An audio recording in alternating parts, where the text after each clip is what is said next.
Será que nós sabemos tudo sobre Louis-Claude de Saint-Martin? Sejam bem-vindos e bem-vindas à biografia secreta de Louis-Claude de Saint-Martin. Quem é o filósofo desconhecido?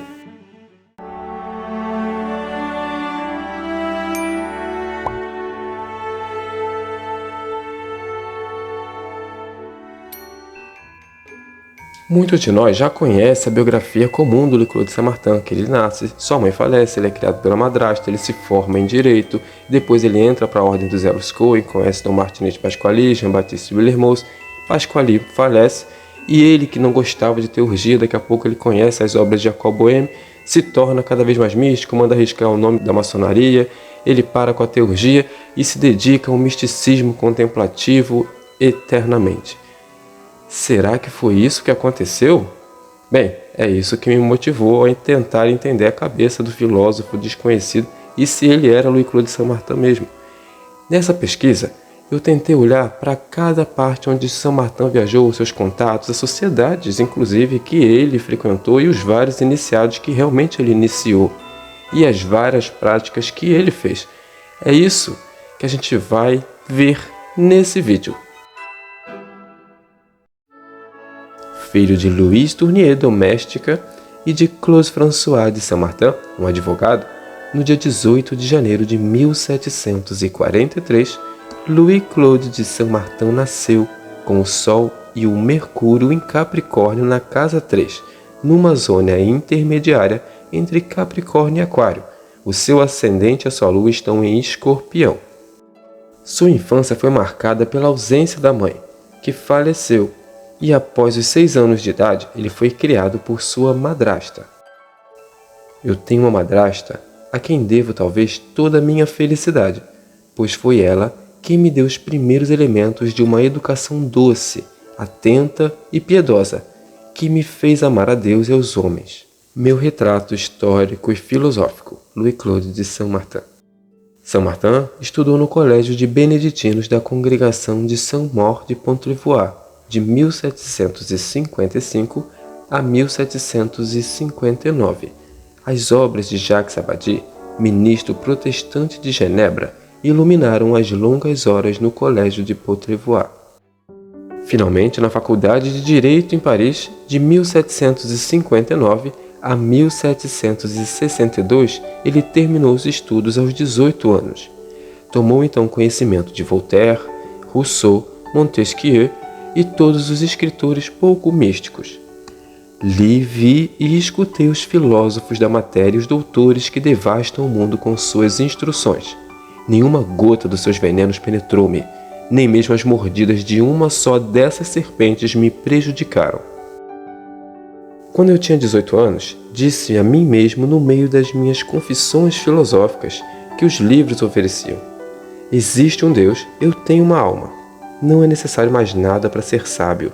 E foi sobre essa base que se ergueu todo o meu edifício. Nessa altura, o espírito de Saint-Martin andava absorvido por Jacques Abadie e a sua arte de conhecer a si mesmo, de quem Saint-Martin dirá mais tarde que a ele lhe deve o desprendimento das coisas desse mundo, e a Burle-Marque, que lhe dará o gosto pelas bases naturais da razão e da justiça do homem. Com Rousseau, ele se identifica muitas vezes e diz: Rousseau era melhor do que eu, reconheci-o sem dificuldade. Ele tendia para o bem segundo o seu coração, e eu tendia pelo espírito. Deixando os bancos da faculdade, formado com 21 anos, ele foi recebido como advogado no Tribunal Judicial de Tours, como um advogado do rei. E segundo Jean-Marc Vivenzat, ele exercerá essa função com grande tristeza, ao ponto de atentar contra sua própria vida 2 vezes.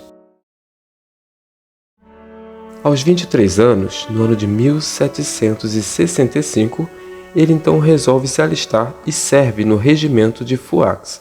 E após um tempo ele se torna o 2º tenente granadeiro. Eu não sei vocês, mas eu preciso de um esforço enorme para imaginar Saint-Martin com granadas na mão. Entre os amigos militares, surge então o convite para ingressar na maçonaria. A maçonaria como instituição estava muito longe do que a gente conhece hoje, ela estava dando ainda os seus primeiros passos. Em 1717 foi a fundação da Grande Loja de Londres, então ainda havia nesse período muito debate sobre os rituais. A partir de 1730, o mito da morte e da ressurreição de Irã foi introduzido. Sobre a recepção de Saint-Martin na maçonaria, sabe-se que ele ingressou entre 1764 e 1765 e atingiu os 3 graus simbólicos em loja azul, aprendiz, companheiro e mestre. Ele estava entre os seus 24 e 25 anos, e ele foi imediatamente introduzido, que então era a Ordem dos Cavaleiros Maçons Eleitos Coens do Universo, através de Pierre-André de Granville. A ordem fundada por Martinez de Pasquali descendia de soberanos desconhecidos, os superiores desconhecidos ou filósofos desconhecidos. Essa misteriosa organização centenária já lançava manifestos e panfletos desde 1643, 1620, que circulavam pela Europa com um tratado áureo sobre a pedra filosofal, cujo autor assinava como um filósofo desconhecido ainda vivo, para ensinar o conhecimento e a doutrina dos Fratribus Aure Crucis, dos Irmãos da Cruz Dourada. Ao contrário do que se afirma, Martinez de Pasquali não era um reformador da maçonaria. Ele era um dos 7 soberanos de uma linhagem iniciática rosacruciana, teúrgica e alquímica, e tinha chaves para as práticas de sistemas muito antigos, como por exemplo o de Cornelius Agrippa. E como a maçonaria era o Google da época, uma rede de contatos, trocas de influências, livros e rituais, foi ali naturalmente que Pasquali resolveu absorver o sistema de graus e colocar a sua ordem para reunir os eleitos, os iniciados. Então, em 1867, Dom Martinez de Pasquali se casou com Marguerite Angélique de Colas de Saint-Michel, sobrinha de um antigo major ali do regimento de Foix. E no ano seguinte, Louis-Claude Saint-Martin, que era oficial desse regimento de Foix, é apresentado a Dom Martinez, que marcará profundamente a vida de Louis-Claude Saint-Martin. Nesse mesmo ano, Saint-Martin também conhece Jean-Baptiste Willermoz e formam ali uma grande amizade. Willermoz já era membro da Ordem dos Elos Coen. Martinez de Pasquali possuía a chave ativa, mas eu não acreditava que ele nos pudesse conduzir às altas verdades. Quanto a Sófia e ao Rei do Mundo, ele nada nos revelou. Não queremos com isso dizer que ele não soubesse do assunto. Estou convencido que se dispuséssemos de mais tempo, poderíamos ter falado sobre isso. A única coisa que Saint-Martin sabia era que Dom Martinez afirmava que era herdeiro de uma linhagem Rosa Cruz, dos verdadeiros soberanos incógnitos, do qual ele era um dos 7 representantes visíveis.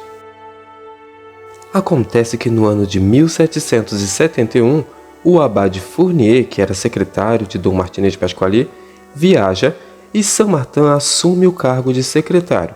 A partir desse momento, a Ordem dos Elos Coen será finalmente organizada através dos esforços de Louis-Claude Saint-Martin, que deixa a carreira militar para se dedicar a esse projeto. 10 graus constituem a Ordem de Dom Martinez de Pasquali, intitulada Ordre des Chevaliers Maçons Elicoins de l'Univers. Os graus são aprendiz, companheiro, mestre.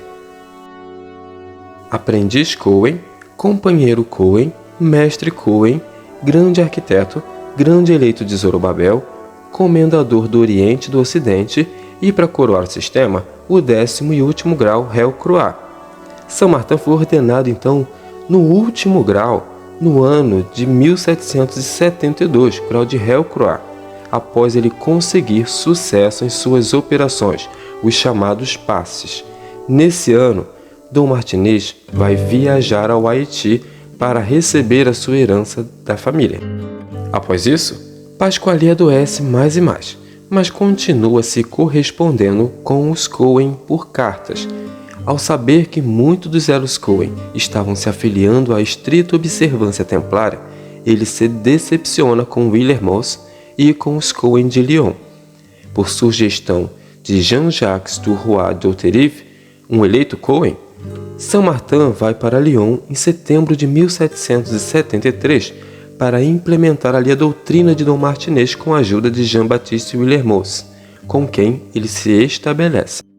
Nesse período, Saint-Martin dá muitas instruções, aulas, palestras aos Cohen de Lyon, mas não há notícia de afiliação de Saint-Martin à estrita observância templária. Fica claro que, por sua parte, havia uma grande suspeita quanto aos superiores desconhecidos da estrita observância templária. E no ano seguinte, Martinez faz sua grande iniciação. A loja de Lyon vai se voltando cada vez mais para a estrita observância templária. E nesse ano, Louis-Claude Saint-Martin escreve sua primeira obra destinada aos elos Cohen, não ao público, a obra dos erros e da verdade. E assina a obra por um filósofo desconhecido. Foi em Lyon que escreveu o livro dos erros e da verdade. Escreveu por ociosidade e por cólera contra os filósofos. Fiquei indignado quando li em Boulanger que as religiões só tinham surgido devido ao medo causado pelas catástrofes da natureza. Compus essa obra por volta do ano de 1774, em 4 meses à lareira da cozinha, não tendo um quarto onde eu pudesse me aquecer. Um dia uma panela de sopa ainda entornou no meu pé e me queimou bastante. E a ordem dos elos Cohen, o Pasquali havia deixado aos cuidados de Cainet de l'Ester. Saint-Martin, como Helcroix, continuou fazendo iniciações na ordem. Enquanto isso, Jean-Baptiste Willermoz e os outros Cohen se dedicavam cada vez mais à estrita observância templária. Em 1774, Saint-Martin interrompe as aulas para viajar à Itália na companhia de Antoine Willermoz. E cada vez mais ele vai se afastando de Jean-Baptiste Willermoz. Em 1776, Saint-Martin viaja para se encontrar com o abade Fournier, aquele que era secretário de Dom Martinez, que está lá em Bordeaux. Fournier, nesse período, se dedicava ao misticismo de Madame Guyon e de Fenelon. No mesmo ano, Saint-Martin ainda vai para Toulouse instruir os Cohen, visita sua irmã e os seus amigos pedem para que ele se case com a esposa de Dom Martinez para tentar proteger a família, mas isso não acontece. Em 1777, ele inicia Mathias du Bourg na Ordem dos Elos Cohen. Depois, Saint-Martin viaja à capital, Paris, junto com o irmão de Willermoz, Pierre Jacques. Saint-Martin viveu um tempo com a Marquesa de Lacroix, e ele frequentava também a casa de Lusignan.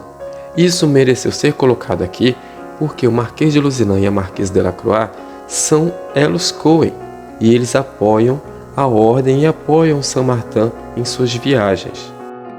Em 1778, há o convento gaulês em Lyon, onde Joseph de Maistre vai instalar Willermoz como grão-professo. Nesse período, Willermoz escreve uma carta a Saint-Martin dizendo assim: o que aprendi na doutrina do Wachter, Johann Georg Wachter, parecia indicar que procede da mesma fonte que o Tratado da Reintegração. É possível crer que Wachter possuía um daqueles originais famosos que Martinez dizia possuir para extrair os seus ensinamentos que até hoje permaneceram incompletos. Não se sabe se por isso, por coincidência, o Saint-Martin viaja à Rússia nesse período ali de 1778. Johann Georg Wachter é um autor ali do século XVII que escreveu sobre judaísmo, Cabalá, algumas coisas até que parecem com a doutrina de Dom Martinez de Pasquali, mas não tudo. Ele viveu uns 30, 40 anos depois do lançamento dos Manifestos Rosacruz e era ali da Universidade de Tübingen, então era natural que se fosse buscar isso. Nesse período, o conde Alex Golitsyn foi um dos principais amigos de Saint-Martin, vindo de uma linhagem iniciática muito antiga, e provavelmente eles trocaram linhagens entre si, transmitindo também a Saint-Martin a sua herança rosacruciana. Para os pesquisadores mais atentos, podemos religar essas linhagens até a biblioteca do Arsenal, a Charles Nodier, a Jean Pitois e também a Madame Blavatsky através da família do príncipe Golitsyn. Nesse período, o conde de Saint-Germain também estava ali na Rússia e estabeleceu-se na casa do príncipe Carlos de Hesse de Cassel, da estrita observância templária, que era o governador de Schleswig-Holstein, e lá ele pesquisou a fitoterapia, elaborou remédio para dar aos pobres. Para o príncipe, o Saint-Germain se apresentou como Francis Rakoczy II, príncipe da Transilvânia. É bom notar que a estrita observância templária ela era uma moda na época e todo mundo estava se comunicando, todo mundo era irmão, amigo e estava afiliado a ela, ou para investigar quem eram superiores desconhecidos, como fez Villermoz e Saint-Martin, ou para realmente montar lojas dela. No ano seguinte, em 1779, morre Cainet de Lester e Sebastian de las Casas assume como grão-mestre soberano da Ordem dos Elos Cohen. Louis-Claude Saint-Martin, nesse período, recebe uma iluminação, um contato espiritual muito especial que marcará sua jornada. Diz ele: a escuridão reinava no globo, a erva murchava no chão, os animais uivavam. Moisés e a sua irmã, Maria, e uma outra pessoa que eu conheço bem, caminhavam sucessivamente em direção aos 4 pontos do horizonte. A terceira pessoa rezou muito e foi assim preservada dos males que ameaçavam o universo. Fica aí um enigma para a gente meditar. No ano seguinte, Sebastian de las Casas resolve dissolver então a Ordem dos Elos Cohen e guarda os arquivos na loja Amigos Reunidos da Ordem dos Filaletes com Savalet de Langes. No mesmo ano, Savalet de Langes, Louis-Claude Saint-Martin e mais 5 membros dos Filaletes, os Amigos Reunidos, também eram Cohens e membros da Sociedade de Magnetismo da Harmonia, resolvem fundar a Sociedade Filantrópica. Sim, Saint-Martin chegou a fundar um grupo, mas era filantrópico, era de ajuda aos necessitados. Até hoje esse grupo ele foi reativado, existe, e ele faz o seu papel de distribuição de alimentos e de comida aos que precisam. Esse período, Saint-Martin está recebendo série de várias iluminações espirituais.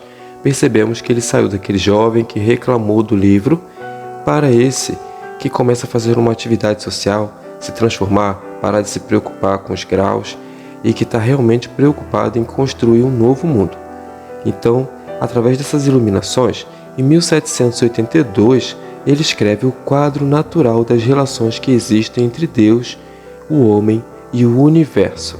Esse quadro, como todos sabem, ele contém 22 capítulos e é indicado pelo Eliphas Levi como a chave para o seu dogma e ritual de alta magia. Aquele que possuir o conhecimento de si mesmo terá acesso à ciência do mundo e dos outros seres. Mas o conhecimento de si é somente em si que convém buscar, e é no espírito do homem que devemos encontrar as leis que regem a sua origem, o quadro natural.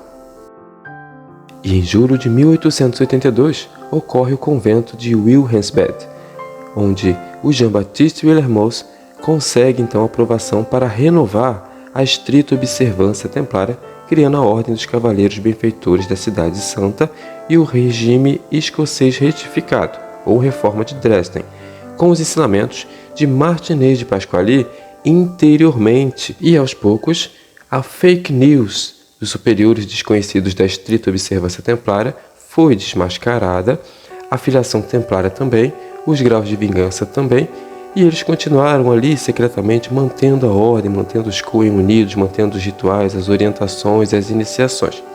Não sei se vocês conseguiram perceber isso ao fundo, mas foi isso que eles fizeram. Então, criaram o regime escocês retificado para preservar o sacerdócio dos Elos Cohen e o seu trabalho espiritual dentro da maçonaria com Villermoz e Saint-Martin, criando as iniciações individuais. Então, de duas formas, esse sacerdócio e essa iniciação espiritual, essa transmissão, foram perpetuadas de forma regular e outra de forma secreta e individual.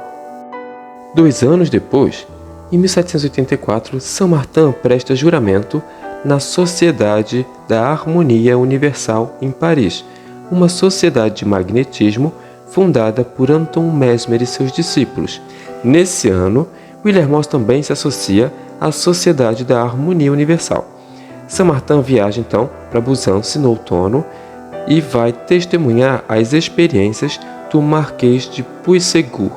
Saint-Martin escreveu 2 textos sobre o magnetismo animal, ambos permanecendo inéditos por muito tempo: a reflexão sobre o magnetismo, ou reflexões sobre o magnetismo, e outro parecido com o catecismo, chamado o sonambulismo e as crises magnéticas.